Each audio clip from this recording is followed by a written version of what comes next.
Profanation of the Adamic Covenant is the debut full-length album from avant-garde death doom metal band Ritual Ascension. We'll consider this an atmospheric death metal band to start. This does feature members of Suffering Hour and Void Rot, and that hand is very evident, especially from guitarist bassist J.H. of Void Rot. You can feel his interest in avant-garde and abstract aberrations of both dissonant and classic death metal traits, and the way that he's fused a lot of that with unique rhythms and vocal lines to create a complete sentience of its own here on this record. It's a pretty wild thing to experience. We'll cut right to it in terms of a clip, and then I'll talk about what I would compare this record to and what is cool about it.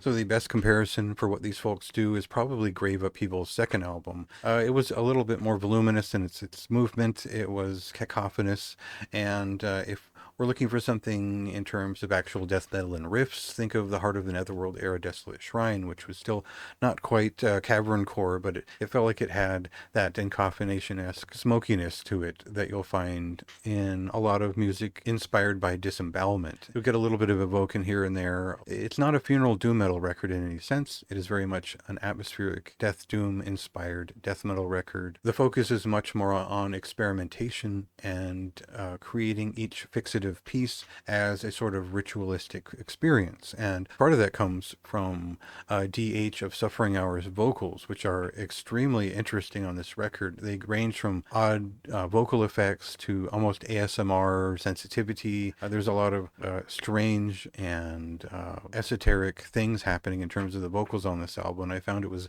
a really interesting focus, because normally I'll just listen to the riffs and I'll get around to the rest, but the vocals kind of captured my interest here in all that they did, and it made each song stand out. For me, it was like returning to Portal in general, in terms of the inventive ideas that go into each song that differentiate them or connect them or disrupt the expectations of the listener in terms of what they're getting into. The real key to my interest in this record was that it kept me guessing, but it also dropped me into these huge 10-minute songs that were brutally effective and esoteric and strange, and leaning into riffs that are always effective in what they were doing. They were always just death metal enough to hold my attention. So as a fan of death metal and strange atmospheric music, there's a lot going into this record that all kind of works together, and it feels like a good summation of a lot of the strengths these people hold in other projects. So great record. Couldn't recommend it enough. High recommendation overall as a first record. They could go many more places with this sound. It's pretty awesome what they've done here.